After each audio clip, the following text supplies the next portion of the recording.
A poor girl saves a boy in a wheelchair from being run over. She gets hurt and cries. "I only did what I wished I could have done for my brother." The young billionaire thanks her in tears. "You saved my son," but is stunned when he recognizes her face. The autumn sun shone on the small town, turning the fallen leaves into golden carpets.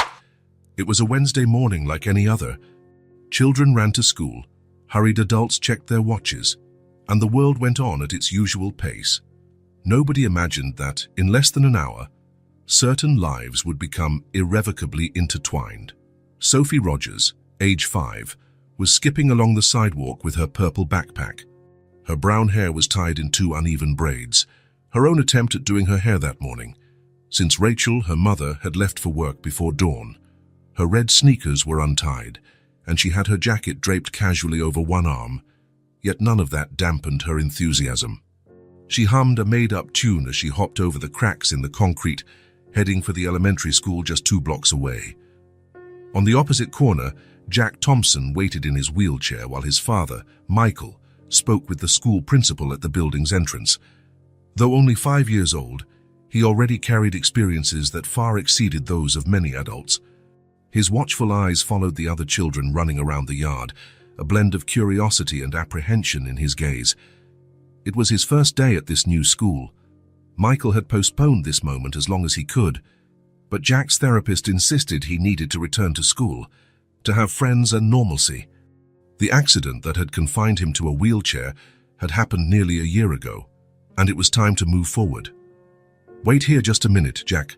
I'll grab your forms from the car," Michael said, pointing to the vehicle parked a few yards away. "Don't move, okay?" Jack nodded, clutching the strap of his brand new backpack. Michael walked toward the car, distracted by a phone call he had just received. An unknown number section, but it could be the office.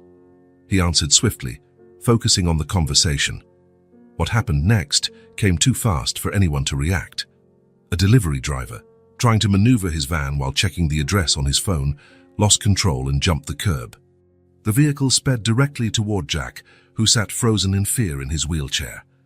Sophie, crossing the street on her way to school, was the only one who saw the danger. "Watch out!" she shouted, but her childish voice barely rose above the street noise. Without a second thought, Sophie ran like she had never run before. Her small feet hit the asphalt with surprising force, her heart pounding in her chest. In a final burst of speed, she reached Jack and pushed his wheelchair out of the van's path, which just grazed the spot where he had been seconds earlier. The effort and momentum caused Sophie to lose her balance. She fell hard against the curb, her right arm bending at an impossible angle as she tried to break the fall. A cry of pain escaped her lips. Michael dropped the phone. The sound of the horn, the brakes, and the high-pitched scream made him turn around in panic. The world seemed to slow as he saw Jack safe, but a small girl lying near the curb, clutching her arm in pain. "Oh my God!" Michael ran to Sophie, kneeling beside her. "Are you okay? Can you hear me?" Sophie bit her lip, holding back tears. Her arm throbbed, but she nodded slightly. Michael quickly checked for other serious injuries. Accelerated heartbeat, rapid breathing. The arm was clearly broken, but there was no external bleeding. Jack approached in his wheelchair, eyes wide with worry. "She saved me, Dad," he said, his voice trembling. "The van was going to hit me." The van's driver also hurried over, looking pale and terrified. I swear I didn't see the wheelchair," he stammered. "The girl just appeared out of nowhere." "Call an ambulance," Michael ordered, never taking his eyes off Sophie, who was starting to turn pale with pain. "No need for an ambulance," Sophie muttered, trying to sit up. "I have to go to school." Michael almost smiled at her determination. "I'll take you to the hospital myself," he decided, gently picking her up so as not to move her injured arm. "It's faster. Jack's coming with us." In the emergency room of the town's hospital, Sophie remained stoically quiet. Sitting on a gurney, she stared at the white walls while waiting to be seen by a doctor. Jack, in his wheelchair, stayed beside her the entire time. "What's your name?" he finally asked. "Sophie," she answered, a small smile appearing despite the pain. "Yours?" "Jack, why did you save me?" The direct question, so typical of children, made Michael look up from the form he was filling out. He wondered the same thing. The little girl's courage astounded him. Not many adults would have reacted that way, let alone a 5-year-old. Sophie shrugged, a surprisingly grown-up gesture. "I saw the van was going to hurt you," she said simply. "I had to do something." When the doctor finally arrived and began examining Sophie's arm, she closed her eyes, taking a deep breath. Tears threatened to fall, but she resisted bravely. "This might hurt a little, but we need to take an X-ray," the doctor explained gently. Sophie nodded, biting down hard on her lower lip. The doctor turned to Michael. "Are you her father?" "No, she saved my son from being hit and got hurt in the process," Michael explained. "I haven't been able to reach her parents yet." During the X-ray, while Sophie was alone with the technician, Michael stepped out to call his office and explain his absence. Jack never took his eyes off the door Sophie had gone through. "Is she going to be okay, Dad?" "Yes, she will. Thanks to her, you're safe. We owe her a lot." Jack nodded thoughtfully, spinning one of his wheelchair's wheels back and forth. When the doctor confirmed the fracture and began preparing the cast, Sophie finally spoke more than a few words. The local anesthetic took away most of the pain, and maybe that was why she relaxed a bit. "My brother got hurt once too," she told Jack, who listened intently. "But it was worse." Michael, signing the authorization for the procedure, paid close attention. There was something in the girl's voice, a shadow that didn't match her 5 years. "What happened to your brother?" Jack asked. Sophie looked out the window before responding. "He went to heaven," she said quietly. "We were playing, and the ball rolled into the street. He ran after it. I yelled, but it didn't help." Heavy silence followed. Michael felt a lump in his throat. The doctor exchanged a quick glance with the nurse. Jack reached out and took Sophie's hand. "I only did what I wished I could have done for my brother," Sophie murmured, so softly that Michael almost didn't hear her. But he did hear. And those simple words echoed in his heart like a bell. There, in that phrase whispered by a 5-year-old, lay a truth so profound it left him breathless. Michael took a step back, leaning against the wall. It felt like something inside him was opening, a door that had been locked for a long time. After the procedure, with Sophie's arm freshly cast and bandaged, Michael got her address. He took her home, with Jack insisting on coming along. At the small apartment in a modest neighborhood, no one answered the door. A neighbor, hearing the knocks, came out into the hallway. "Looking for Rachel?" asked the elderly woman with gray hair. "She won't be back until evening. She works all day." Michael briefly explained what had happened. The neighbor, Mrs. Johnson, previously Sierra Martinez, was very helpful. "Of course I can look after Sophie. I watch her whenever Rachel needs help. I'll call her as soon as possible." Michael helped Sophie into the apartment, made sure she was comfortable on the couch, and left water and the medication prescribed by the doctor. Jack waved goodbye timidly, promising to come back to play when she was better. Before leaving, Michael handed his card to Mrs. Johnson. "Please ask her mother to call me. I want to help in any way I can, and thank her personally for what Sophie did." Back at his car, Michael helped Jack get in and folded up the wheelchair. He started the engine, then sat there for a moment, looking at the simple building where he had just left Sophie. Her words still reverberated in his mind. "I only did what I wished I could have done for my brother." Without knowing why, he felt that his life had just changed forever. The clock on the small kitchen wall read nearly 9 at night when Rachel finally turned the key in the lock. Her shoulders ached after 12 hours walking around selling homemade cakes out of a heavy basket. The smell of sugar and cinnamon still clung to her clothes, mixed with the sweat of a long day. All she wanted was a hot shower and to lie down with Sophie to read a bedtime story, the only moment in the day she truly felt at peace. "Sophie, I'm home," she called, dropping her worn bag on the hook by the door. "Mrs. Johnson appeared in the hallway leading to the bedrooms, pressing a finger to her lips for silence. Rachel's heart immediately sped up. Mrs. Johnson never stayed this late unless— "What happened?" Rachel asked in a low, tense voice. "Sophie had an accident today, dear," Mrs. Johnson said, holding Rachel's hands, her wrinkled face full of concern. "She's fine, but she broke her arm. She's sleeping now." Rachel didn't wait for more explanation. She rushed to the small bedroom she shared with her daughter, Sophie lay in the narrow bed, her right arm in a cast resting on her chest. Her face was peaceful, her long lashes casting shadows on her flushed cheeks. Rachel sat on the edge of the bed, lightly brushing the girl's hair. Fear washed over her in a wave, making her tremble. For a moment, it was as if the past returned. Hospital rooms, beeping machines, the smell of antiseptics. Ben.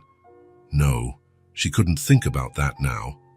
What exactly happened? She asked, returning to the living room where Mrs. Johnson was waiting. The neighbor told her what she knew.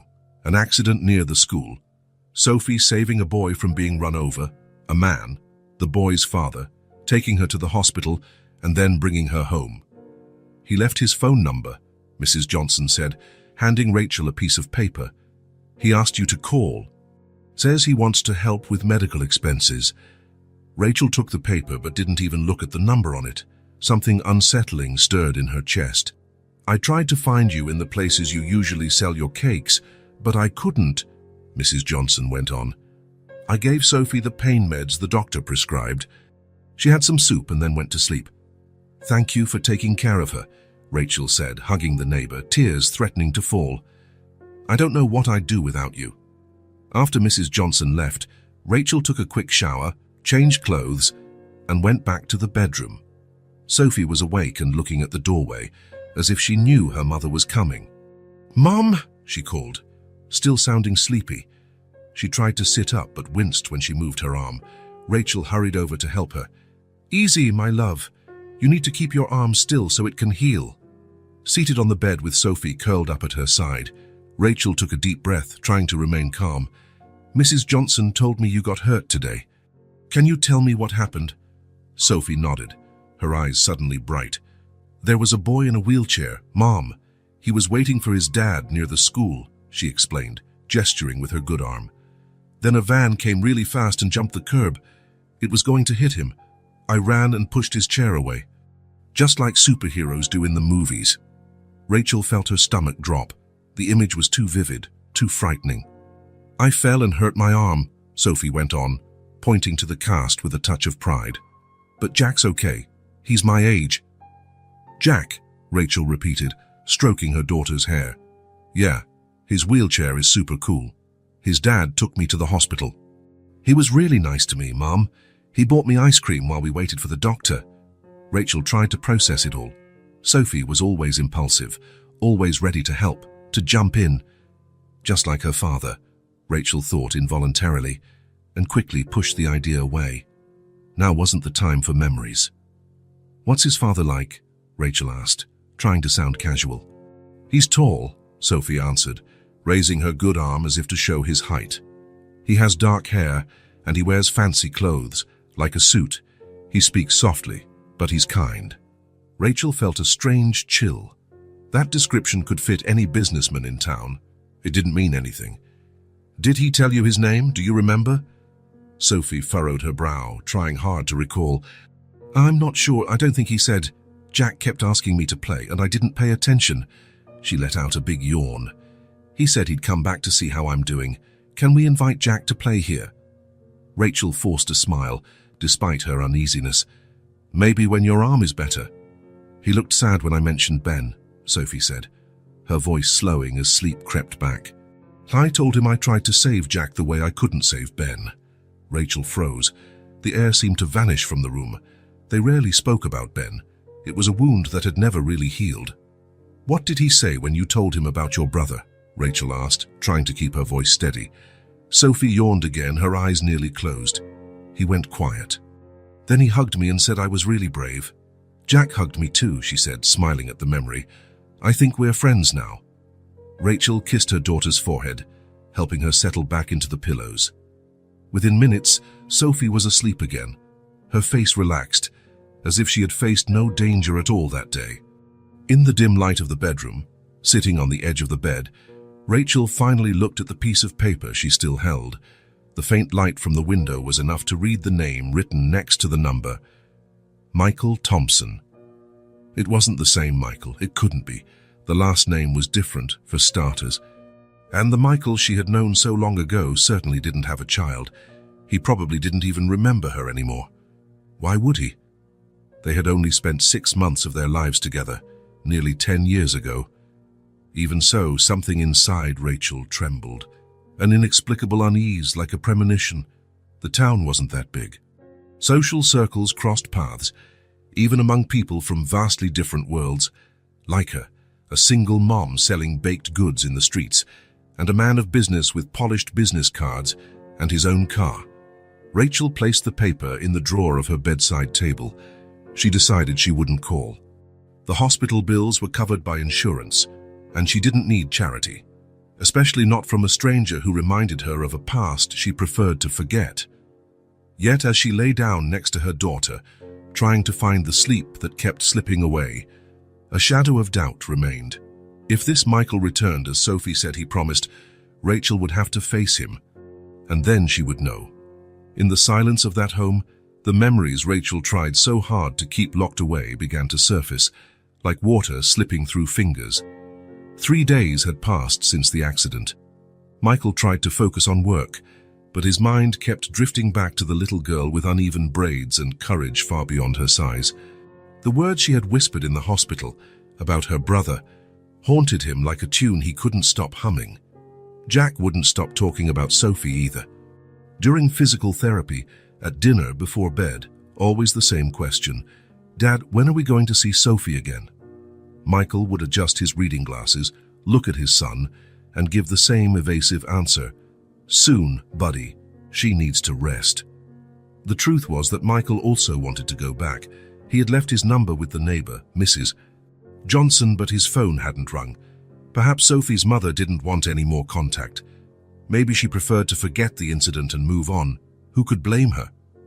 On the 4th day, while driving Jack home from school, the boy pointed out the window. "Can we drive by her house just to see if she's okay?" Michael hesitated. He didn't want to seem intrusive. But Jack looked at him with those big eyes full of hope. "Just drive by," he finally agreed. He took a detour from their usual route. Michael remembered the address well. The small brick building was on a quiet street, with sparse trees lining the sidewalks and a few local shops scattered around. He parked at a discreet distance. His heart was beating strangely fast. "I don't see her," said Jack, craning his neck. "She's probably inside or still at school," Michael replied, already prepared to drive away. That was when Jack pointed again. "There, that's her." Michael looked in the direction he indicated. Sophie was sitting on the curb outside the building, playing alone. She wore a faded blue dress, her cast resting on her lap, and she was fiddling with something small, a rag doll perhaps. "Can we go say hi?" Jack asked, already fidgeting in his seat. Michael took a deep breath and turned off the engine. "Just for a few minutes. We don't want to bother her." He got out, retrieved the wheelchair from the trunk, and helped Jack settle into it. As they approached, Sophie looked up. For a second, she seemed confused, then her face lit up with a genuine smile. "Jack!" she exclaimed, jumping up. "Hi, Sophie," Jack replied, just as excited. "We came to see if you're okay." Michael pushed the wheelchair up onto the curb. Sophie adjusted her dress and showed off her cast. "Look, everyone in class signed it," she said proudly, pointing to the colorful scribbles covering the white cast. "My teacher said I'm a hero." "You are," Jack agreed, his eyes shining with admiration. Michael crouched down to their level. "How are you feeling, Sophie?" "It itches a little," she shrugged. "But the doctor said that's good, it means it's healing." She spoke with a simplicity that contrasted with the maturity in her eyes. Michael couldn't help but notice how normal she seemed in so many ways, yet she carried a certain gravity no 5-year-old should have. "What were you playing?" Jack asked, pointing to the worn rag doll on the ground. "This is Lucy," Sophie said, picking up the doll carefully. "My brother gave her to me, before he went to heaven." Michael felt a pang in his chest. Jack looked at Sophie curiously. "Did your brother live with you?" he asked. "Yes," Sophie replied, sitting back down on the curb and motioning for Jack to bring his chair closer. "His name was Ben. He was older. He was 7. Michael stayed standing, simply observing. There was something almost sacred about the way children spoke to each other, so straightforward, discussing things most adults sidestepped. "What happened to him?" Jack asked quietly. Sophie smoothed her dress with her good hand, then looked up at Michael as if checking whether it was okay to talk about it. He nodded gently. "We were playing ball out here in front," she began, pointing at the small patch of grass near the curb. The ball rolled into the street. Ben ran to get it before a car came. "I saw the car and screamed he could, but he didn't hear me." The simple way she recounted the tragedy made Michael swallow hard. "I tried to run too, but I wasn't fast enough," Sophie continued, her little face now serious. "When I saw Jack almost get run over, I ran super fast. I didn't want it to happen again." Jack reached out and held Sophie's hand, an instinctive, pure gesture. The two children were quiet for a moment. "Is your mom home?" Michael asked at last, glancing at the windows of the building. Sophie shook her head. "She sells cakes. She makes them at night, then goes out to sell them during the day. She only gets back when it's dark." Again, the natural way she described her routine without self-pity or drama impressed Michael. "Who looks after you during the day?" "I go to school in the morning. Then Mrs. Johnson checks in on me to make sure I'm okay, but I can take care of myself," she said proudly. "I can heat up food in the microwave and everything." Michael regarded the girl with a mixture of admiration and concern. So young yet so independent, out of necessity, not choice. "You know what my mom makes best?" Sophie asked, suddenly excited. "Chocolate cake with frosting. She always saves me a piece, even when she sells out." "I love chocolate cake," Jack exclaimed. "Maybe one day you can try it, if my mom says it's okay for you to come here," Sophie said, then looked at Michael. "Could you bring Jack to play with me when my arm is better?" Michael smiled, touched by the simple request. "Of course, if your mom allows it." He checked his watch. It was getting late, and he didn't want to overstep his bounds. "We need to go, Jack. Sophie needs to rest." Jack made a disappointed face, but didn't protest. "When are we coming back?" he asked. "Soon," Michael promised, taking a piece of paper from his pocket and writing down his number. "Sophie, could you give this to your mom? Tell her we're happy to help with anything she needs." Sophie took the paper and put it in the pocket of her dress.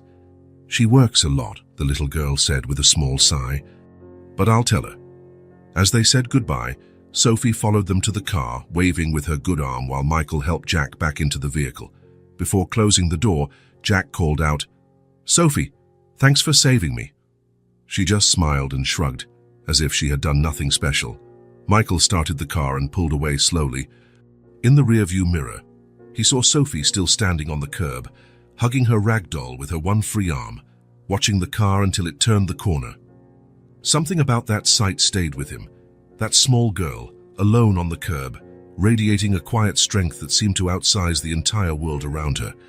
A week after the accident, Michael tried to return to his normal routine. Meetings, reports, calls.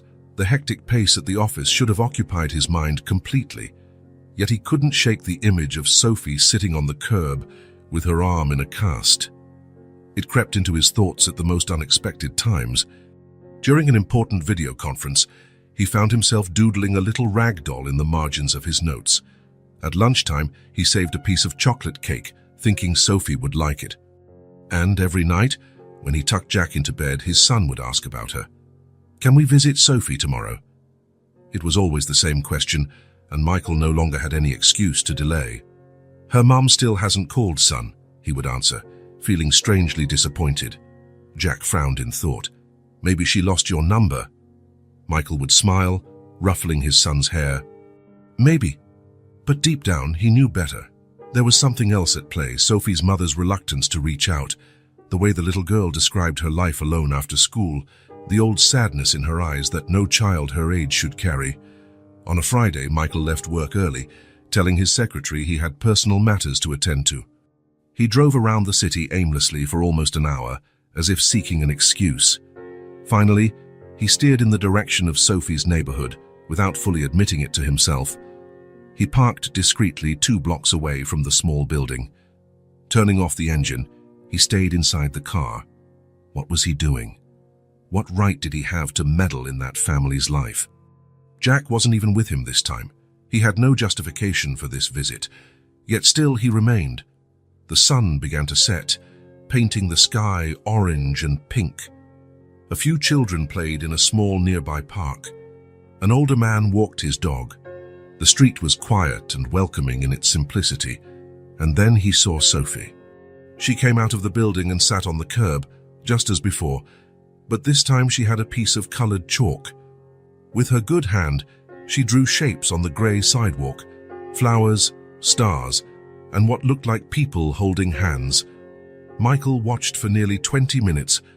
There was something hypnotic about the girl's focus, the way she created a colorful world around her, alone but apparently content. As it started to grow dark, a woman turned the corner.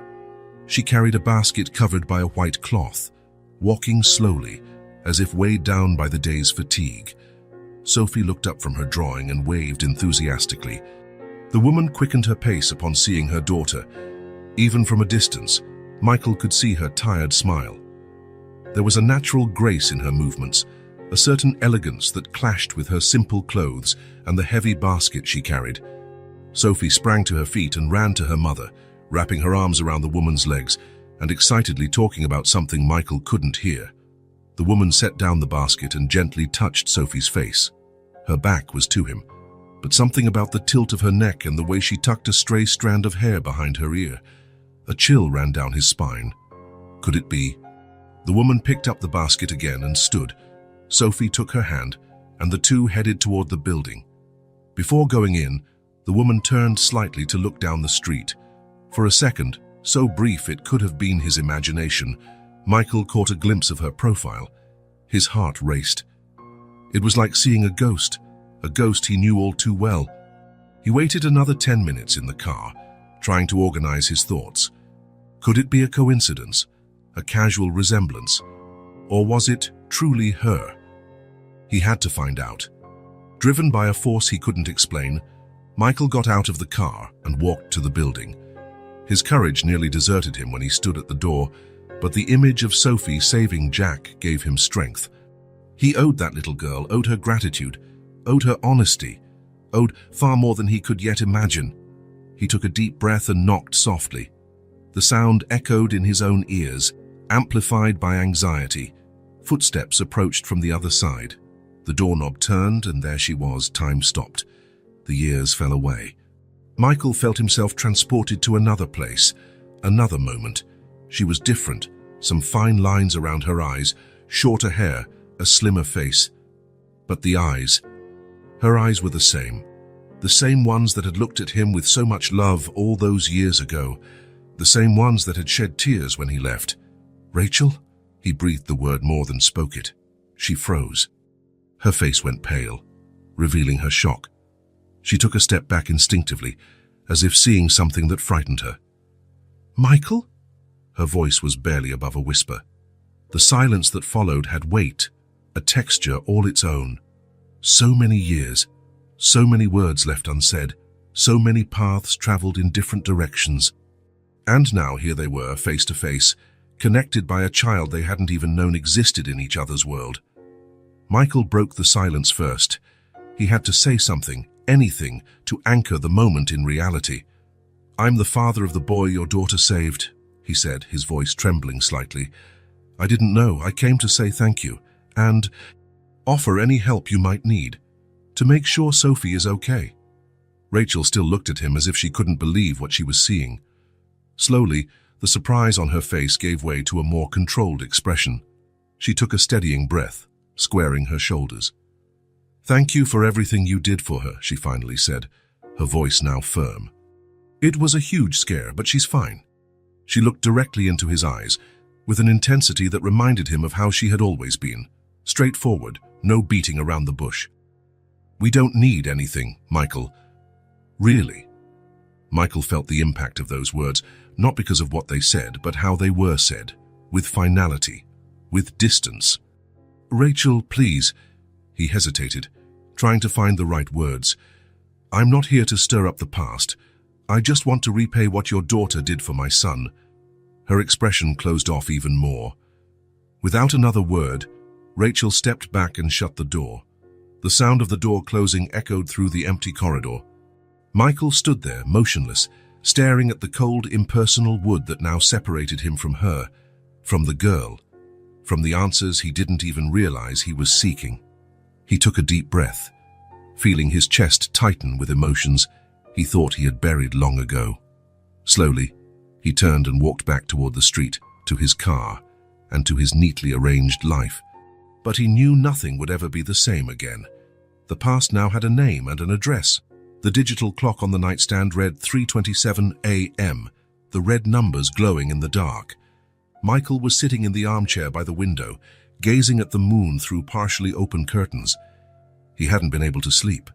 He hadn't even been able to close his eyes for more than a few minutes without Rachel's face appearing in his mind. Rachel, after all these years. He stood, unable to remain still. He walked down the dark hallway to the living room, turning on only a small lamp that cast a warm yellow glow. Jack slept in the room next door, and Michael could hear his son's steady breathing through the slightly open door. He crouched before a bookshelf and pulled out a box hidden behind the bottom row. It was made of dark wood, with a small golden lock. The key was tucked away in a book no one but him ever touched, a collection of poetry Rachel had given him as a gift. His hands trembled slightly as he turned the tiny key. The first thing he saw upon opening the box was a photo, him and Rachel, smiling, sitting on the edge of a lake. She wore a straw hat, her long hair blowing in the wind.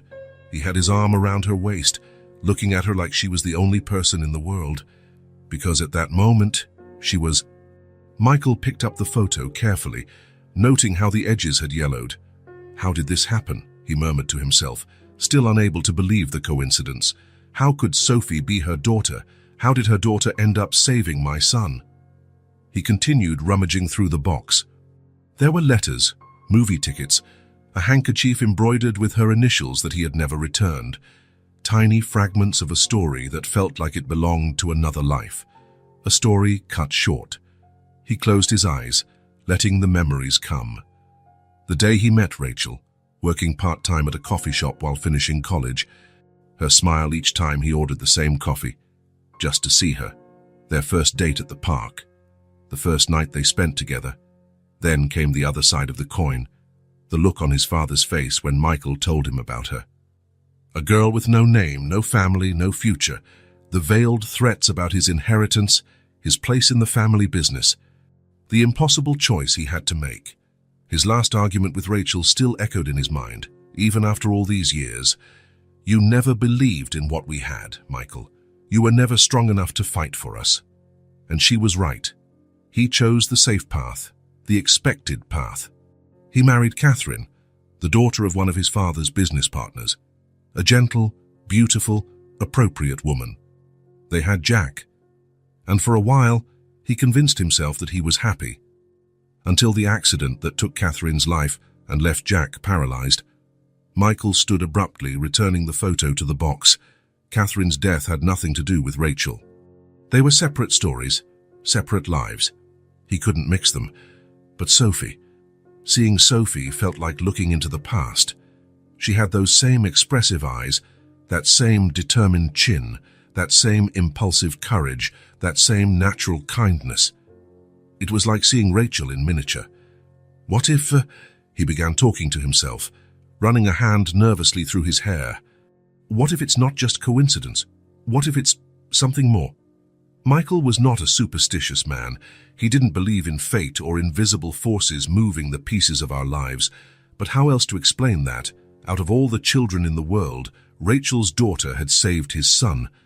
How else to explain that their paths had crossed again in this way, after so many years and so many choices driving them apart? He went back to the window, watching the sky start to lighten. Dawn was coming, and with it, a decision. He couldn't undo the past. He couldn't erase the pain he had caused or felt, but now he could make a different choice. This wasn't about winning Rachel back or reviving what they once had. It was about doing the right thing, about thanking the girl who saved his son, about helping a woman who was clearly struggling to raise her daughter alone, about not running away this time. Something in his chest settled with that resolve, like a long-locked door finally opening to let in fresh air. When Jack woke up, Michael had already showered and prepared breakfast. The boy looked at his dad curiously as he settled in at the kitchen table. "You seem different today, Dad," he said, grabbing a piece of toast. Michael smiled as he poured orange juice for his son. "Different how?" Jack shrugged, chewing thoughtfully. I don't know. Less sad, I think. The comment caught him off guard. He hadn't realized his melancholy was so visible, even to a 5-year-old. I was thinking we could visit Sophie today, Michael said casually. Jack's eyes lit up. Really? Can we? Michael nodded, sitting down across from him. Yes, if she and her mum will let us. Sophie will be so happy, Jack exclaimed, almost spilling his juice. Can I bring my new book to show her? Sure.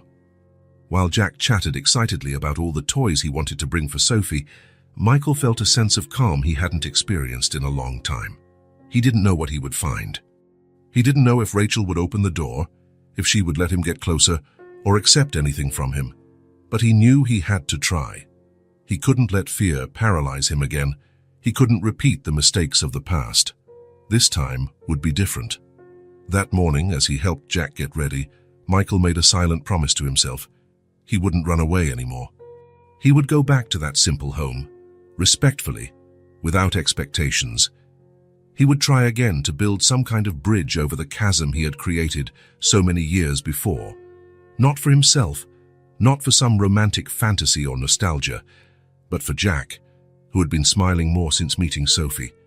For Sophie, who had saved his son with courage beyond her years. And for everything that had stayed silent, unspoken, and unlived for far too long. The sky was clear on that Saturday morning. Golden light flooded Michael's apartment as he helped Jack get dressed. The boy could hardly sit still, fidgeting as his father pulled a t-shirt over his head. Careful with my arm, Dad, Jack warned when Michael tried to slide the sleeve too quickly. Sorry, buddy. I'm a bit clumsy today. The truth was Michael felt nervous. His usually steady hands trembled slightly. The idea of seeing Rachel again, after the way their last encounter ended, made him anxious. But Jack was so excited that Michael couldn't change his mind now. We're going to see Sophie, right, Dad? Jack asked, eyes shining with anticipation as Michael tied his sneakers. Michael smiled, ruffling his son's hair. Yes, we are. But only if she wants us there. She will. Sophie likes me, Jack stated, with the unshakable certainty only children possess. Michael finished getting Jack ready and went to get the wheelchair. Jack had learned to transfer from the bed to the chair on his own, but still needed help with clothes and shoes. His independence grew with each passing day, despite his limitations. I brought a book for her, Jack said, pointing to his backpack hanging on the wheelchair. And my race cars. That's very nice of you, son. As Michael drove towards Sophie's neighborhood, he tried to gather his thoughts. What would he say to Rachel? How would he explain coming back unannounced? Part of him was afraid of being met with the same coldness. But another part hoped, just maybe, she'd be more receptive this time. He parked the car a short distance from Rachel's place, just as before. He didn't want to seem overbearing. He helped Jack down and unfolded the wheelchair. What if Sophie isn't home? Jack asked, sounding a bit worried. Then we'll come back another day, Michael replied, pushing the wheelchair along the sidewalk. But Sophie was there, sitting in the same spot as before, on the curb in front of the small building. She wore a faded green dress with paint stains, and her cast was now even more decorated with colorful signatures. She was drawing a make-believe world on the sidewalk with bright chalk. When she looked up and saw Jack approaching, her face lit up like a tiny sun. Jack, she exclaimed, jumping to her feet. Sophie, Jack responded with the same enthusiasm. Michael stopped the wheelchair a few feet away. Sophie ran up to them, her eyes flicking between Jack and Michael, as if checking whether it was okay to get close. Hi, Sophie, Michael greeted with a warm smile. How's your arm doing? She shrugged like it was no big deal. It's better. The doctor said I'll get my cast off in 2 weeks. Jack pointed to the backpack hanging on his wheelchair. I brought some toys. Want to see? Sophie nodded eagerly. Within minutes, they were immersed in their own world. Jack spread his toy cars on the sidewalk, while Sophie drew a fancy racetrack in chalk. They laughed, made up rules, and argued playfully about who was winning. Michael sat under a nearby tree, watching them with a reserved smile. There was something magical about how easily children formed bonds and how simple their friendship was. No complications, no emotional baggage, no weight from the past. Jack showed Sophie how to make the cars go faster, and she taught him how to draw tunnels and obstacles on the chalk track. Occasionally, they broke into bursts of laughter so genuine it made Michael smile unconsciously. After a while, Sophie left Jack to arrange the cars for a new race and walked over to Michael. Her hands were covered in colorful chalk dust, which she wiped on the hem of her dress. "My mom was really mad that day," she said quietly, looking at Michael with a seriousness that seemed out of place on her small face. Michael leaned forward slightly, giving her his full attention. "After I left?" he asked gently. Sophie nodded, fidgeting with the edge of her cast. I didn't understand why. Her eyes filled up with water, but she said she wasn't crying. She said she was just tired. Sophie frowned, as though recalling the scene. But she did cry. I heard her in the bathroom. Michael felt a lump form in his throat. He pictured Rachel crying in secret, trying to hide her pain from her child, and it made his chest tighten. "Sometimes grown-ups get scared, Sophie," he said carefully. "We don't want to show it, but we feel afraid too." Sophie looked at him with those eyes that seemed far older than 5 years. "Did you know my mom before?" she asked pointedly. The question caught him off guard. He considered lying, saying no, that he'd only met her when he brought Sophie home from the hospital. But something in the girl's earnest gaze stopped him. "Yes," he answered simply, "a long time ago." Sophie nodded, as if that confirmed something she had already suspected. "I thought so," she said. "You both acted weird." Michael almost smiled at her keen observation. Before he could respond, Sophie was already running back to Jack, who was calling her to see a super jump he managed with one of the cars. Michael watched them play. Jack seemed like a different child, happier, more talkative, more alive. And Sophie, even with a broken arm, moved with a contagious energy as they made up storylines for each race. The sun climbed higher in the sky, and Michael realized they'd have to leave soon. Jack's physical therapy was scheduled for the afternoon, and he didn't want to overstay his welcome, uninvited. But something inside him resisted leaving. Here, on a simple sidewalk, with children playing and the adult world momentarily forgotten, he felt a peace he hadn't felt in a long time. As if sensing his gaze, Sophie looked up and smiled at him, an open, unreserved smile, the same kind of smile Rachel once had, back when he hadn't hurt her, back when he hadn't chosen the safe path over the right one. Michael smiled back, feeling a certainty bloom inside him. He was in the right place now, finally. And even if Rachel kept her distance and the past couldn't be undone, something new was growing here.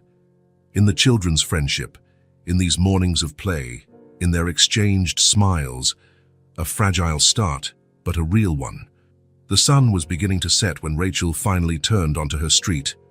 Her shoulders ached, and the empty basket she carried felt heavier than it had in the morning, when it was full of cakes. She had sold everything, which meant it had been a good day, but her body protested after hours of walking, offering her baked goods door to door and at local businesses. Her calloused hands, marked by constant work, mechanically straightened the hair pinned in a simple bun. She thought of Sophie, of the hot bath she would take, and of watching that cartoon her daughter loved, her one moment of true rest. That's when she saw them. Rachel stopped in the middle of the sidewalk as if she'd run into an invisible wall. A few yards away, Sophie was happily playing with a boy in a wheelchair in front of their building. Their laughter echoed across the quiet street. Sitting under a tree nearby, watching them with a gentle smile, was Michael. The scene hit her like a wave. For a brief and painful moment, Rachel didn't see Jack in the wheelchair. She saw Ben. Ben, her older child who used to love playing with Sophie in this same spot. Ben, whose laughter no longer filled her home after the accident. Ben, whose small body rested beneath a simple headstone in the cemetery on the far side of town. Rachel's breath caught. A cold surge of longing flooded her, making her eyes sting with unshed tears. Sophie was laughing just like she had laughed with Ben, that pure, untroubled laugh Rachel feared she'd never hear again. She took a deep breath, trying to pull herself together. She couldn't let Sophie see her upset. The girl was finally regaining a bit of the joy she'd lost after Ben's tragedy. Now she was playing with another child, forging a new bond, taking steps forward. Rachel refused to be the weight that dragged her back into grief. Part of her wanted to smile at seeing her daughter so happy. Another part wanted to run over, grab Sophie's hand and pull her inside, away from Michael, away from the memories, away from the past that just wouldn't stay gone. But she did what she always did. She kept going. She walked forward slowly, the basket swaying on her arm. Sophie spotted her first. Her face lit up even more, if that was possible. "Mom!" she yelled, running toward her in her usual hurried way, carefully hugging her cast against her chest. "Jack came to see me today. We played so much," Rachel smiled, bending down to hug her daughter. She stroked Sophie's messy hair, breathing in the scent of sunshine and childhood. "I see that, honey. Looks like you had a lot of fun." The boy, Jack, waved timidly from his wheelchair. He had a gentle look in his eyes and a hesitant smile. Rachel felt her heart tighten again. Children shouldn't suffer, she thought.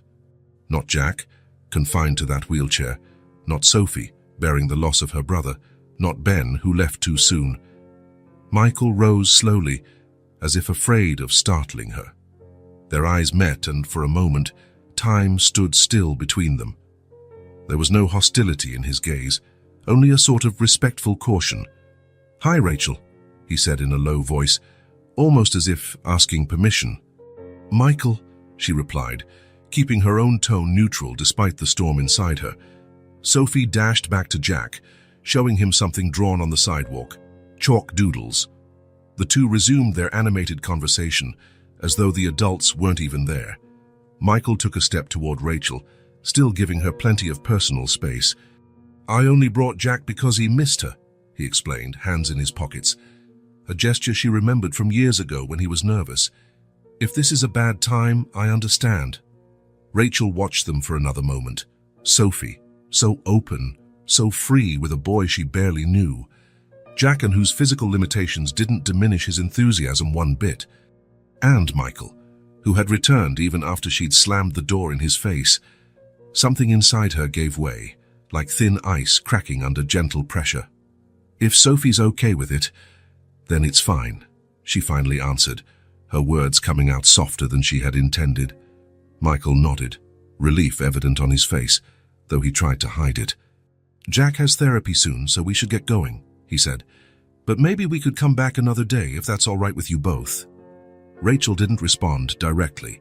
She called Sophie, who bounded over, a whirlwind of energy, excitedly telling her mom about Jack's amazing toy cars and how they'd invented a new game. "Let's go inside, sweetie." "It's getting chilly out here," Rachel said, taking Sophie's small hand in hers. Jack waved goodbye, clearly disappointed that playtime was ending. "Bye, Sophie. We'll play more next time, okay?" "Okay," Sophie answered enthusiastically, waving with her cast. Rachel guided her daughter through the small iron gate and into the modest building.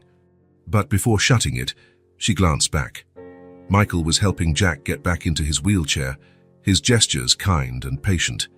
He looked up, and their gazes met. The cold anger from their first meeting was gone, as was the stunned shock of recognition. All that remained was a silent tension, a space between old memories and wounds not yet fully healed. Rachel held his gaze a second longer than she meant to, then quietly closed the gate and led Sophie inside, carrying her empty basket and the weight of a past that refused to stay behind. Rachel woke before the alarm. The first rays of sunlight barely slipped through the thin curtains, but her body was already on alert, as though it had never really rested. Lying in the narrow bed, she turned to look at Sophie, still sleeping soundly beside her, her cast resting over her gently rising and falling chest. The memories of the previous day lingered. Sophie and Jack playing, laughing, Michael watching. The image merged with older memories, Sophie and Ben running across the same sidewalk, inventing games, sharing secrets. Then the deafening silence after Ben was gone, when Sophie had stopped smiling for days. Rachel closed her eyes, trying to push away the ache growing in her chest. She worried about her daughter getting attached to Jack, to Michael, people who might one day vanish like Michael once did, like Ben who was gone forever. More losses that Sophie didn't deserve. "Mom? Are you awake?" Sophie's sleepy voice pulled her back to the present. Rachel turned to see her daughter's eyes open and curious. As always. "Yes, honey," she answered, smiling and brushing a lock of hair from Sophie's face. "Is Jack coming over again today?" Sophie asked, sitting up with that boundless energy only children have first thing in the morning. Rachel hesitated. She wanted to say no. She wanted to protect Sophie from more complications, but the spark in her daughter's eyes was something she hadn't seen in a long time. "I don't know, sweetheart. They didn't say anything about coming today." Sophie's face fell for a moment, but lit up again seconds later. "I'll wait on the curb then. If they pass by, they'll see me." Rachel smiled at her daughter's straightforward logic. She got up to make breakfast while Sophie chatted about the new games she and Jack had invented, adding how funny he is even though he can't walk. The morning passed calmly. Rachel had decided not to sell cakes on Sundays, her only day of rest.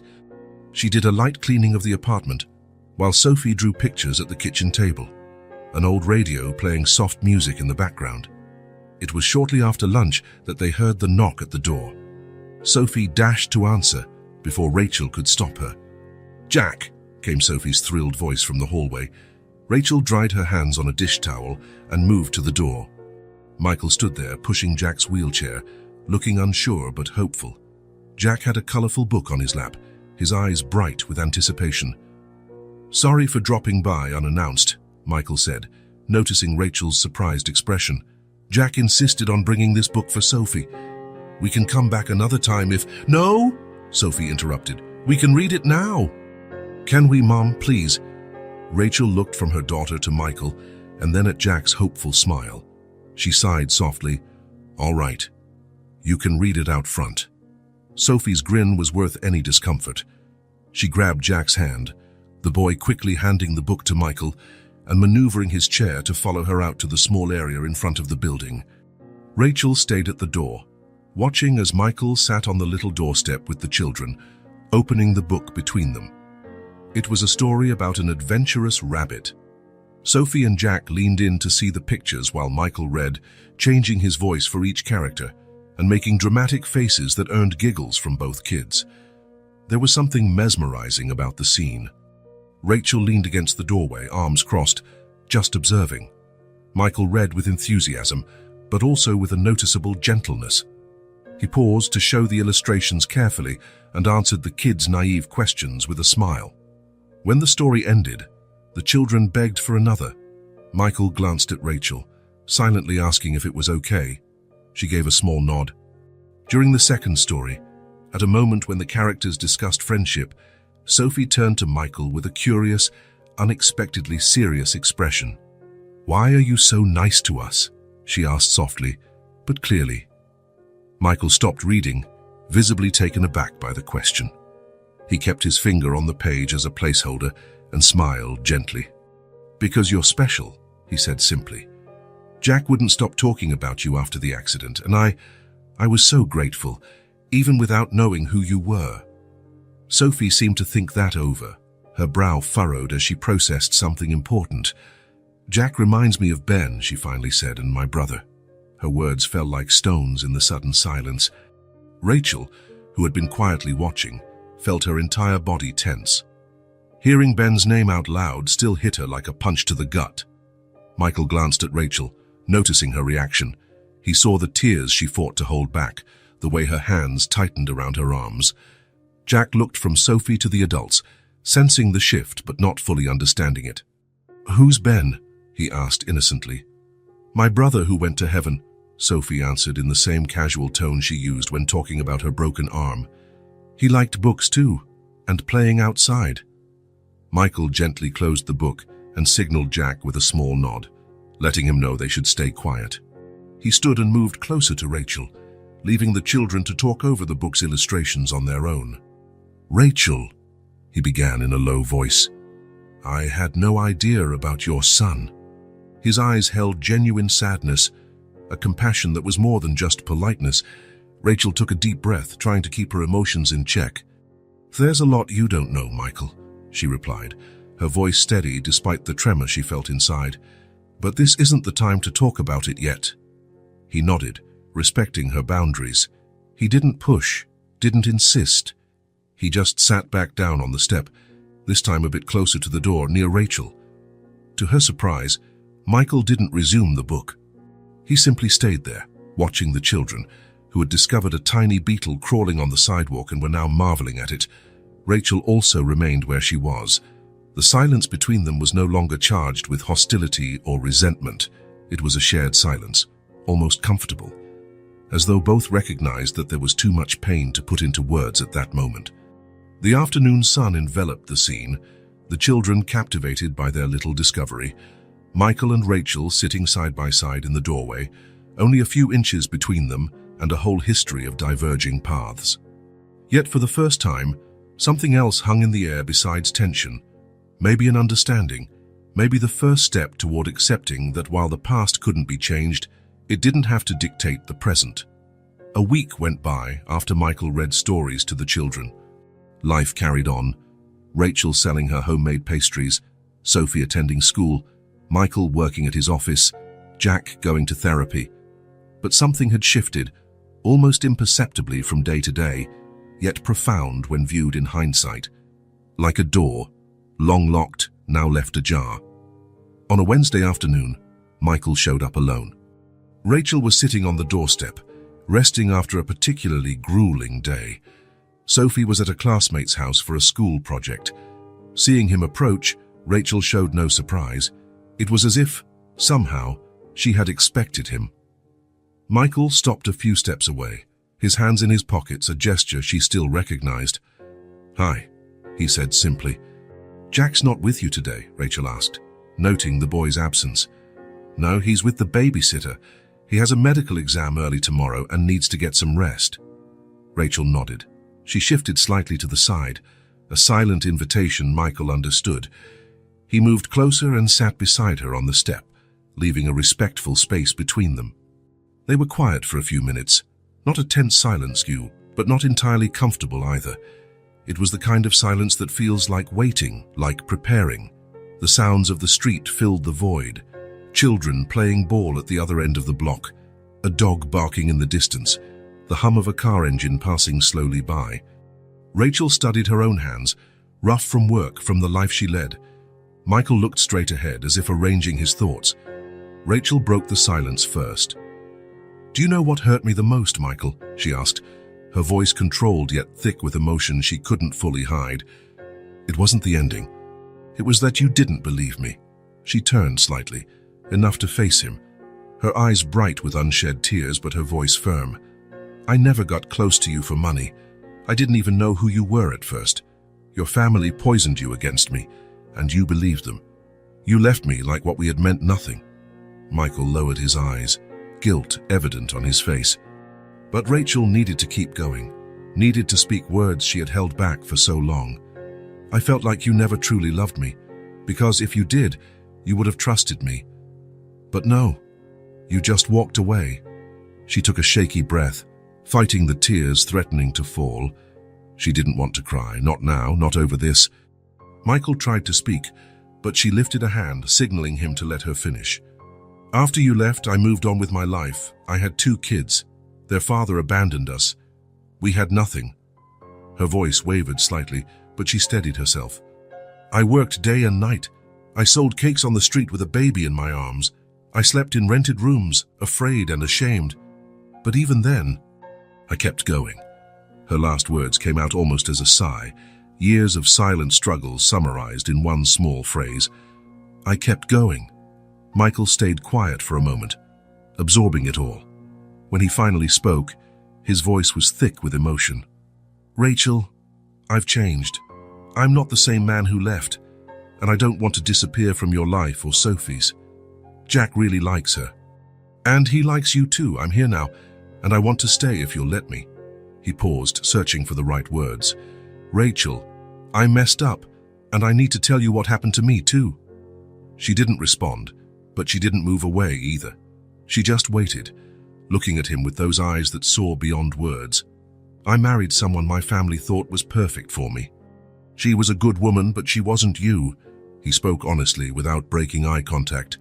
"We had a son, and one day she died. An accident. Jack was in the car. He survived, but lost the use of his legs." A heavy silence followed, thick like air before a storm. It was as if the world around them had gone quiet to hear these long-buried confessions. Ever since then, I felt an emptiness, and when I saw Sophie, and then saw you, I realized the emptiness went back even further than I wanted to admit. Michael didn't try to touch Rachel or move closer. He just let the words linger between them like a fragile bridge over a deep chasm both had helped create. Rachel lowered her gaze, staring at her hands now folded in her lap. Her face showed a swirl of emotions: hurt, understanding, memories, doubts. She couldn't form the tangled feelings into words yet. Michael respected her silence, not pressing or demanding an answer. He knew he had said a lot, maybe too much for a single moment. Some wounds needed time to heal even after being exposed. A soft breeze passed over them, carrying the scent of damp earth and leaves. It was starting to look like rain. Rachel looked up at the overcast sky, then back toward the horizon. She didn't reply immediately, but she didn't stand up, didn't tell him to leave. She simply sat there, side by side with him, in a silence that for the first time wasn't only about pain or bitterness, it carried a hint of acceptance too. The first drops of rain fell, light and scattered. Neither Rachel nor Michael moved to seek shelter. They remained seated, letting the fine drizzle touch them as if it could wash away a bit of the painful past they shared. After some time, minutes or maybe an eternity, Rachel finally moved. Not to pull away, but to look directly at Michael. In her eyes, there was no longer the cold anger of their first meeting, nor the stunned shock of recognizing him. There was something new, complex, impossible to define, maybe the first step toward forgiveness, or at least toward understanding. And for now, that was enough. Rachel opened her eyes before the alarm sounded. Thin beams of sunlight fell through the window curtains, painting golden shapes on the bedroom ceiling. For a few seconds, she lay still, watching that silent dance of light and shadow. Yesterday's conversation with Michael echoed in her mind, what he said, what she said, and everything they had expressed in lingering looks. Surprisingly, she didn't feel the familiar burden that memories often brought. It was as if something inside her had shifted, a stone that had been damming a river, now slowly moving out of the way. Next to her, Sophie slept with her mouth slightly open, her cast resting on the blanket that rose and fell with each gentle breath. Rachel gazed at her daughter, seeing the delicate traits that reminded her of Sophie's absent father. But for the first time, she also saw a bit of Ben, his chin, the faint smile that lingered as he slept. Once, noticing that would have made her cry. Now, a different emotion arose. It wasn't just pain. It was a gentler kind of longing, almost affectionate, as if it was finally possible to remember Ben without falling apart inside. She got up carefully so as not to wake Sophie. It was Saturday, a day the little girl could sleep in. In the small kitchen, Rachel began preparing breakfast. She was almost done mixing the batter for a chocolate cinnamon cake, Sophie's favorite, when she heard light footsteps behind her. "Morning, Mom," Sophie said as she appeared in the doorway, still in her pajamas, rubbing her eyes with her good hand. "You're up early," Rachel smiled, bending down to kiss her daughter's forehead. "I wanted to make a special cake," she replied, returning to the batter. "Want to help?" Sophie's eyes sparkled. She loved helping with cakes, even if that mostly meant licking the spoon when they finished. As they worked together, Rachel noticed how much lighter Sophie seemed these days, talking more, laughing more, just more connected to everything around her. Her friendship with Jack had rekindled a spark Rachel feared had been lost 2 years ago. Perhaps it was the best kind of healing, the kind that only another child could bring. The cake was in the oven when the doorbell rang. Sophie hurried off to answer before Rachel could stop her. "Michael, Jack!" she squealed from the hallway. Rachel felt a little jolt of surprise. She hadn't expected visitors so early. She quickly took off her apron, smoothed her hair, and went to the door. Michael stood there with Jack in his wheelchair, wearing that slightly hesitant but warm smile Rachel was starting to know well. "Sorry for dropping by so early," he said. "Jack really wanted to bring a new game to show Sophie. We can leave if—" "No, it's fine," Rachel interrupted, surprising even herself. "Come on in." She opened the door wider so Jack's chair could pass. The sweet aroma of baking cake filled the hallway. and Jack took a deep breath. Wow, something smells great. Chocolate cake with cinnamon, Sophie announced proudly. I helped make it. That's my favorite, Jack exclaimed, giving his dad a pleading look. Michael laughed, an easy, natural laugh Rachel realized she hadn't heard in a very long time. I guess we'll have to stay and taste it, right? Rachel nodded, stepping back. Make yourselves comfortable. It'll be about 20 minutes before it's ready. She paused, then added, Have you two eaten breakfast? I can make some more if you'd like. Oh, you don't have to go to any trouble, Michael began, but Jack cut in. I'm still hungry, Dad. Sophie was already leading Jack into the small but airy living room, where she had spread out her drawings on the floor the night before. Come see what I drew yesterday. I made a picture of us playing in the park, and one of Michael too. Rachel and Michael found themselves alone in the hallway for a moment. The silence between them wasn't tense anymore. There was a different sort of energy in the air, something neither was ready to name yet. Coffee? Rachel asked, breaking the moment. Yes, please. Thank you.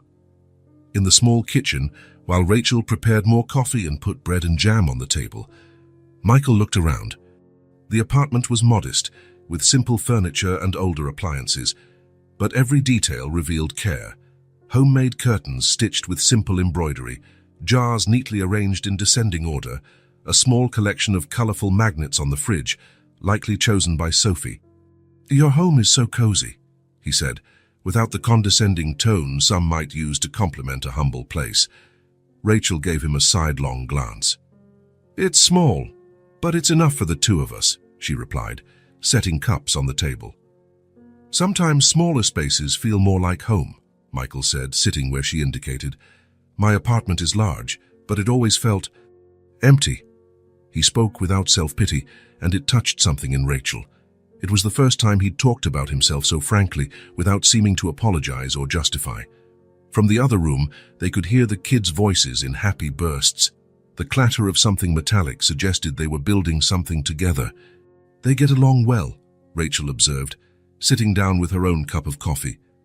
Jack never had many friends, Michael replied, a hint of sadness in his tone. He shut himself off after the accident until Sophie came along. Rachel knew exactly how he felt. Sophie had also closed up after Ben's death. It still felt unfair. Children so young, carrying grown-up pain. The timer beeped, signaling the cake was done. Rachel got up to take it out of the oven while Michael automatically started clearing the empty cups. I'll wash these, he offered. Rachel hesitated, not used to receiving help. The sink is over there, she finally said, turning back to flip the cake onto a cooling rack. They worked in companionable silence for a few minutes. Michael washed the dishes efficiently, the same diligence he likely applied at work. Rachel whisked up a chocolate glaze, moving with practiced ease in the tiny kitchen. That smells incredible, he remarked, watching her drizzle frosting over the cake. Rachel gave a slight, self-conscious smile. It's my grandma's recipe. Sophie loves it. When the cake was ready, they called the children to the kitchen. Sophie and Jack arrived almost at once, their eyes lighting up at the sight of the dessert. Lunch was improvised but filling. Rachel had only planned for herself and Sophie, but stretched what she had: rice, beans, some sautéed vegetables. Michael remarked he hadn't had such a home-cooked meal in years, not since his housekeeper retired. During the meal, the silence between the adults was filled by the children's chatter and laughter. Sophie talked about her latest school project, a drawing of important people, where she'd included Jack. In turn, Jack described his physical therapy exercises, proudly showing how he could transfer himself from the chair to his bed now. Rachel listened, noticing how Jack's intelligence and creativity complemented Sophie's spirited nature. Meanwhile, Sophie was naturally protective, moving items closer so Jack could reach them, even giving his wheelchair a firm push when needed, an easy partnership that blossomed without self-consciousness. After lunch, while the kids went back to their games, Michael helped Rachel clear the table, as though it were the most natural thing in the world. You don't have to, she started, but he simply smiled. I want to help. You've done so much already, letting us barge in like this. In the small living room, with the children engrossed in a board game on the rug, Michael approached Rachel, who was organizing some old magazines on a makeshift shelf. "I wanted to ask you something," he said, keeping his voice low so the kids wouldn't hear. "It's about your work." Rachel straightened, suddenly on guard. Michael noticed her tension and hurried on. "I'd like to help, if you'll let me. I have contacts with a project that supports women entrepreneurs, helping with resources, publicity, even training."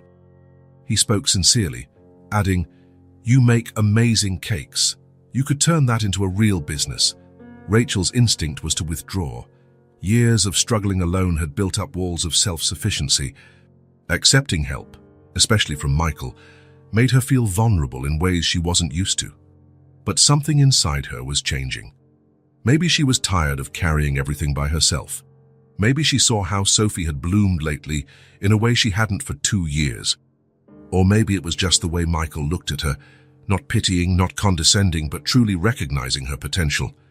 "I'll think about it," she managed to say at last. Then, with a deliberate effort to lower her guard, she added, "But thank you for seeing value in what I do." Michael's smile lit his entire face, different from how she remembered it. More serene, less desperate for approval. "No rush," he said gently, as if he understood exactly how much was at stake. "Anything genuine takes time." In the weeks that followed, the changes were gradual, almost invisible day by day, but significant when looking back. A slow, steady transformation. After much hesitation, Rachel let Michael introduce her to the Women's Entrepreneurship Project. To her surprise, they didn't treat her like a charity case but as a talented professional. The program coordinator, a middle-aged woman with infectious energy, tasted Rachel's cakes and declared that selling them on the street was a waste of her skill. In less than a month, Rachel began supplying cakes and pastries to the cafeteria of a private school in the area, a small but meaningful contract that paid more than her street sales and gave her a more stable, respectable working environment. With a steadier income, she could finally rent a better home, still modest, but with 2 bedrooms and a small porch where Sophie could play safely. It was only a few blocks from their old place, allowing Sophie to stay at the same school and keep her small circle of friends. The new house brought fresh energy to both mother and daughter. Sophie got a new mattress, colorful curtains for her room, and a special corner for all her art supplies. Rachel felt relieved not to have to wake up before dawn to bake dozens of cakes she would carry around for hours. Michael and Jack became frequent visitors. At first, they only came on weekends. Then they started dropping by during the week too, sometimes just for a quick snack after Jack's school, sometimes for impromptu dinners, followed by board games or made-up stories from the children. Sophie and Jack grew inseparable. She was energetic and protective, pushing his wheelchair in the little park nearby and inventing games he could fully participate in, fiercely defending him whenever other kids asked rude questions about his disability. He was patient and creative, teaching her card games, helping her with math homework, spinning fantasy tales of their imaginary adventures. Rachel watched their friendship blossom with a mix of joy and apprehension. She worried Sophie might get too attached, that she'd suffer if Michael and Jack ever disappeared. But then she saw the sparkle in Sophie's eyes and heard her genuine laughter, and Rachel couldn't bring herself to interfere, as for her and Michael something undefinable was shifting. It wasn't a rekindled romance. They both had too many scars for that. But it was a deeper connection built on mutual recognition of past mistakes and an understanding of the pain each carried. One particularly pleasant afternoon, while the kids played in the small backyard, Michael helped Sophie assemble a new beanbag chair he'd brought for her room. Rachel watched from the kitchen window, smiling discreetly at how patiently he explained each step, and at Sophie's serious focus as she followed instructions. Later, after a snack of sandwiches and cake, they all gathered in the living room to listen to a story Sophie had made up. It was an elaborate tale of a distant kingdom where children with magical powers helped adults find lost things. Jack provided voices for each character, drawing laughter from everyone. Michael, sitting on the floor with his back against the couch, had a light in his eyes Rachel hadn't seen in years. She herself felt the weight of so many difficult days ease as she allowed herself to be pulled into the children's imaginative world. When the story ended, Sophie looked at all four of them seated in a circle in the small living room and asked, in that wonderfully direct way 5-year-olds do, "Are we like a family now?" A hush fell over the group. It wasn't awkward or uncomfortable, just heavy with all the unspoken possibilities. Michael looked at Rachel. Rachel looked at Michael. Something passed between them, a silent communication, a mutual understanding that went beyond words. And for the first time, neither of them answered with explanations or evasions. They both just smiled, a shared smile that contained no grand promises or dramatic declarations, but something even more valuable, the possibility of a future they could build slowly, day by day, with care and patience. A smile that said, without words, that some stories don't end when you think they do. Sometimes they simply pause, take a deep breath and start again in a different way, mature, stronger, more genuine. The news reached the Thompson family like a sly whisper. First, Edward Thompson's secretary spotted Michael entering a bakery with a woman and 2 children, one in a wheelchair. Then a cousin ran into him at a park, where he was pushing Jack's wheelchair while a little girl ran ahead, and a dark-haired woman strolled alongside him. The information circulated through the family's usual channels, discreet phone calls, text messages feigning concern, until it finally reached the ears of Edward and Caroline Thompson. When Michael received his mother's message, inviting, actually summoning him to Sunday dinner at the family home, he knew exactly what it was about. Being invited to a family dinner wasn't unusual, but the tone of the message and the insistence that he absolutely must come this time made it clear something had changed. That Sunday morning, as he dressed for the gathering, Michael felt an odd calmness. There was a time when facing his family would have filled him with anxiety, fear of disappointing them, guilt. But he was different now. Maybe it was the afternoons he spent with Rachel and the kids. Maybe it was the laughter he heard from Jack these days, something he'd barely heard since the accident. Or maybe it was simply the course of a man who had been lost for too long but was now finding his way back. "Will you be gone long, Dad?" Jack asked, watching Michael adjust his tie in the bedroom mirror. "Just a few hours, buddy," Michael answered, turning to his son with a smile. "Mrs. Johnson will stay with you, and I'll be back in time to read your story before bed. We're not going to see Sophie today?" The disappointment in Jack's voice was palpable. Michael knelt by the bed so he could meet Jack's eyes. "Not today. But I promise we'll go tomorrow, okay?" Jack's face lit up at that promise. Michael felt a surge of protectiveness and a new sense of resolve that had been growing in him. His son was happier in these past weeks than he'd been in all the time since his mother's death. Sophie and Rachel had brought light back into their lives, a light Michael hadn't realized was missing until it returned. He wouldn't let that light go out. Not again. The Thompson mansion was in an upscale neighborhood, behind high walls and automatic gates. Michael parked in the circular drive, eyeing the grand facade of the house where he'd grown up. Somehow it looked smaller now, less intimidating than in his memories. The housekeeper opened the door, greeting him with the usual formality. From the foyer, he could hear voices coming from the dining room, more voices than he'd expected. Clearly, this wasn't going to be just dinner with the parents. Entering the room confirmed his suspicion. Besides Edward and Caroline, his older brother Robert was there with his impeccably dressed and reserved wife, his sister Eliza, always their father's favorite, and even Uncle Philip, Caroline's brother and one of the family business's oldest partners. "Michael, at last," Caroline said, standing up to give him dutiful kisses on both cheeks. "We were starting to think you wouldn't come." "Sorry I'm late," Michael replied, greeting each person in turn. "I didn't realize we were having a full family gathering." "Oh, it's not a gathering," Edward said in his deep, authoritative voice that filled the room. "Just a dinner, son. Have a seat," Michael complied, taking his usual seat at the lavishly set table. The housekeeper served the first course, vegetable consomme that he barely touched. A thick silence settled, laden with expectations and unspoken tension. Robert was the one who finally addressed the elephant in the room. "So, Michael, I heard you've been spending time in a rather interesting neighborhood lately." Michael kept his face impassive, taking a small sip of water before answering. "If by interesting you mean the neighborhood where my friends live, then yes, I've been there often."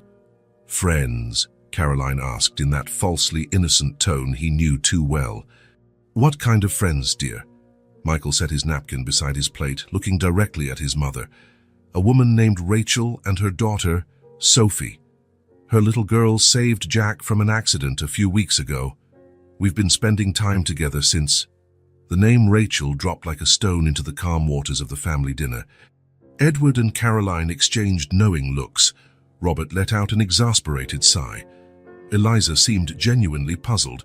It can't be the same Rachel, Caroline began, but Edward cut her off. It's exactly who you think it is, he said, fixing Michael with a steely glare. Isn't it, son?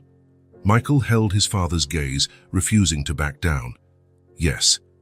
It's the same Rachel I was with 10 years ago, the one you convinced me to leave.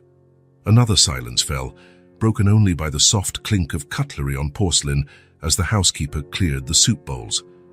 Michael felt the weight of everyone's stares, his father's barely veiled anger, his mother's alarm, his siblings' confusion, even Uncle Philip's disapproval.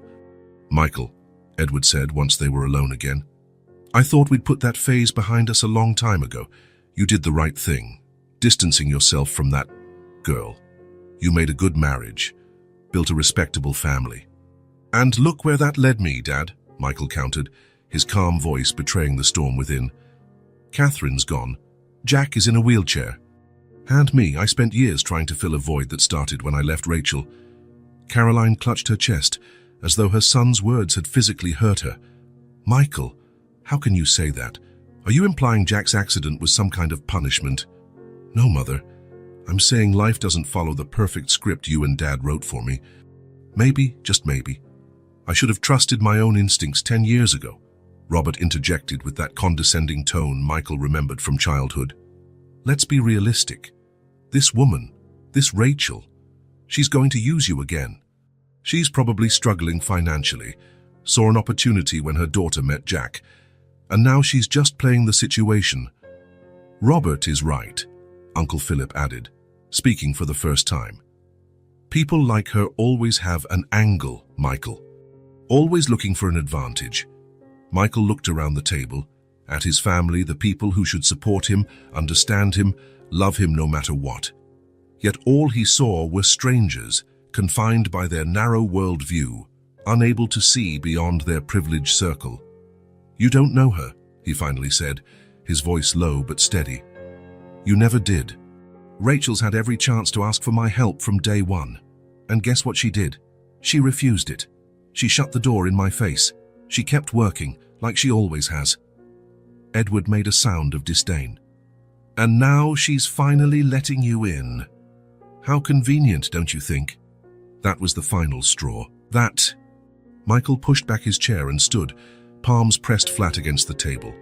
You were the ones who tore me away from her, and I let you. His words hung in the air, a confession long overdue. Michael looked at his father, his mother, and each person present, not with fury, but with a clarity that only comes when you see the full truth at last. I was young and insecure, and I believed you when you said she only wanted the family's money. I believed you when you implied she wouldn't make a good wife or a good mother. His voice was firm. And do you know what I've discovered? Rachel raised 2 kids on her own. When one of them died in an accident, she didn't crumble. She worked day and night, selling cakes on the street to support her daughter. Not once has she used our past to ask anything of me. Caroline stood too, extending her hand toward her son in a pleading gesture. Michael, dear, you're confused.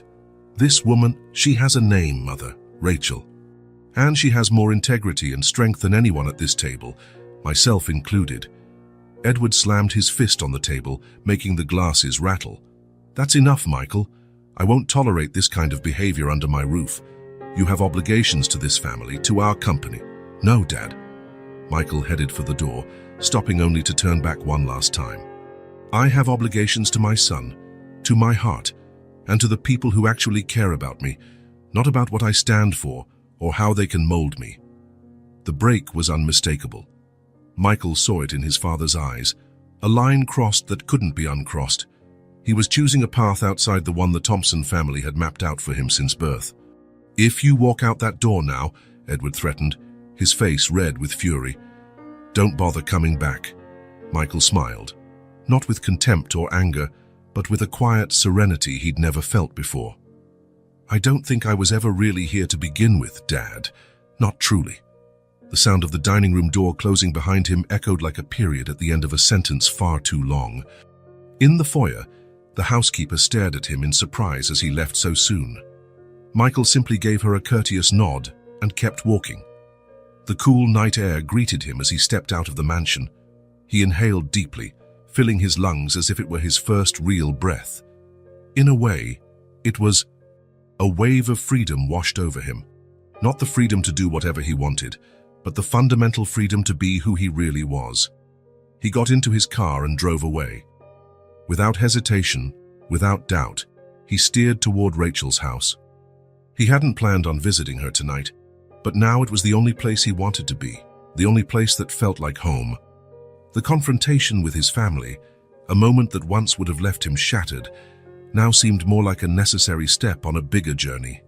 A journey back home, not the home he grew up in, but the one he found in Sophie's grin, in Jack's hugs, in Rachel's eyes. As he drove through the city, streetlights illuminating his path like guiding stars, Michael felt a certainty he'd never experienced. He was moving forward, and this time, he wasn't looking back. 6 months had passed since that day on the little porch, when Rachel and Michael took that first step together. An entire season had changed, taking old leaves with it and bringing fresh beginnings. Time, that silent craftsman, had worked gently, healing wounds and building bridges over gaps once thought impossible to cross. The new house was in a peaceful neighborhood, not too fancy, not too humble. A place where children played on sidewalks in the summertime and neighbors exchanged friendly hellos in the morning. The freshly painted walls in soft shades of blue and cream reflected the sunlight streaming through wide windows. Each room had been chosen with care, each piece of furniture placed not just for function but for meaning. The kitchen was the heart of the home, spacious enough for Rachel to bake her cakes and pastries, which she now supplied to 3 local cafes, as well as special orders for events. The sweet smell of cinnamon and vanilla lingered in the air, blending with the scent of fresh flowers Rachel kept in a colorful vase on the table. On this particular Sunday afternoon, Sophie and Jack were playing in the backyard. Their laughter carried through the open windows, filling the house with an energy neither Rachel nor Michael had imagined they'd feel again. Jack, though still in a wheelchair, navigated the paved path Michael had built for him with remarkable speed. Sophie ran alongside, sometimes pushing his chair in extreme races that made the adults' hearts leap, but they never interfered. At one corner of the yard, Rachel had created a small garden. Pots of various sizes displayed colorful flowers and a few herbs.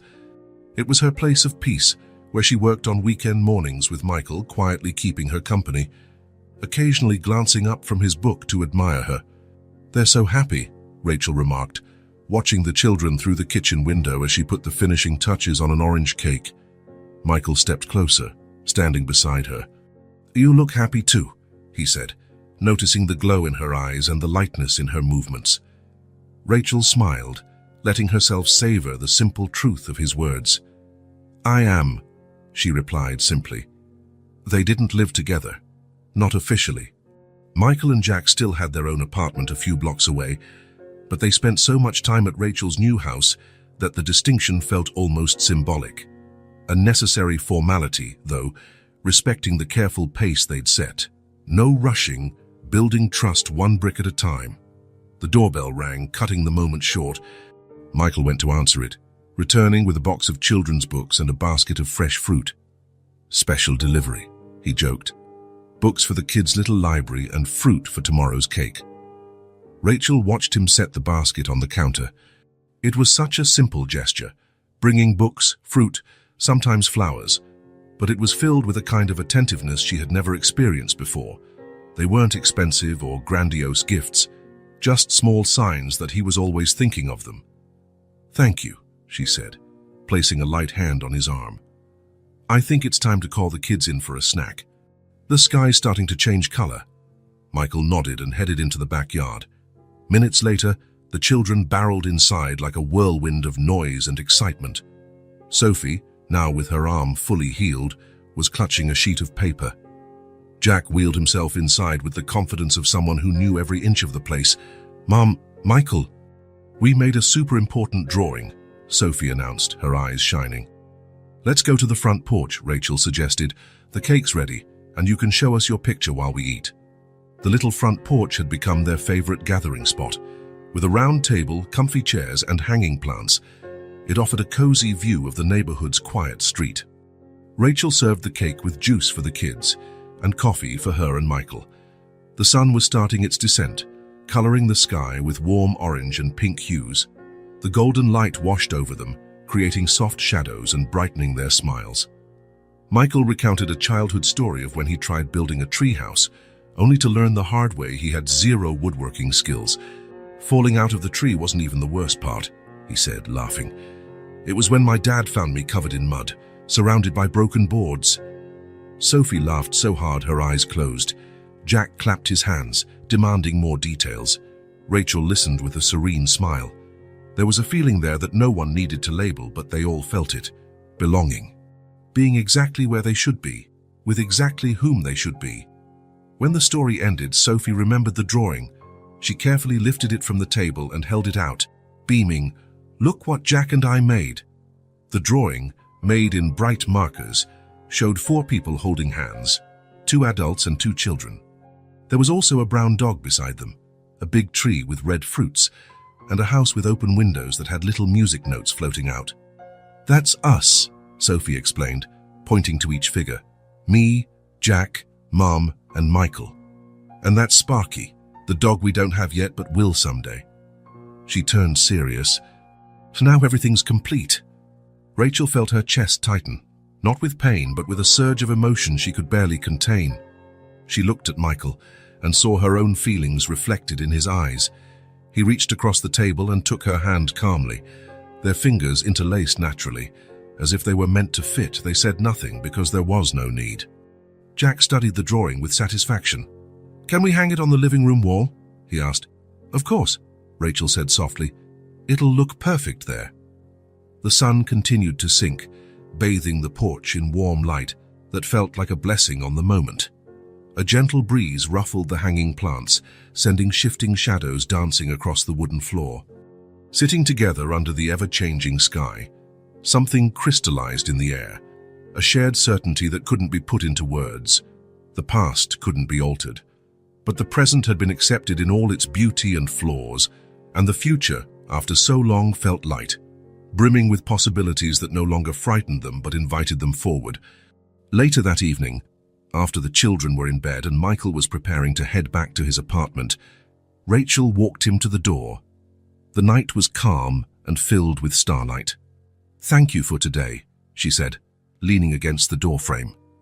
Michael smiled, the kind of smile that reached his eyes, one she was learning to love all over again. "You know you don't have to thank me." For a moment, they just stood there looking at each other. There was a lot to say, yet everything had already been said in the silence they shared. "See you tomorrow," he asked, though it sounded more like a statement than a question. "See you tomorrow," Rachel agreed. As Michael walked away down the lamplit sidewalk, Rachel watched him for a few extra seconds before closing the door. Back in the living room, her gaze drifted to Sophie and Jack's drawing, now framed and hanging on the main wall. "Now everything's complete," Sophie's words echoed in her mind. In a way, it was. This family born of pain was now flourishing through kindness. Not the family they once imagined, neither Rachel's vision of life with Ben and Sophie, nor Michael's vision of life with Catherine and Jack. It was something else, something better, something real, conscious, chosen, day after day, perhaps precisely because of the scars that remained. A family that knew the value of what it had, because it knew what it meant to lose. A family that took nothing for granted, building their path day by day, one brick at a time, one smile at a time. A family reborn from the ashes, like a phoenix from the stories Michael read to the kids before bed. Stronger, wiser, more genuine. If this story touched your heart, subscribe to the channel and turn on notifications so you don't miss the next ones. Leave a like because it helps this story get recommended to more people. See you in the next story.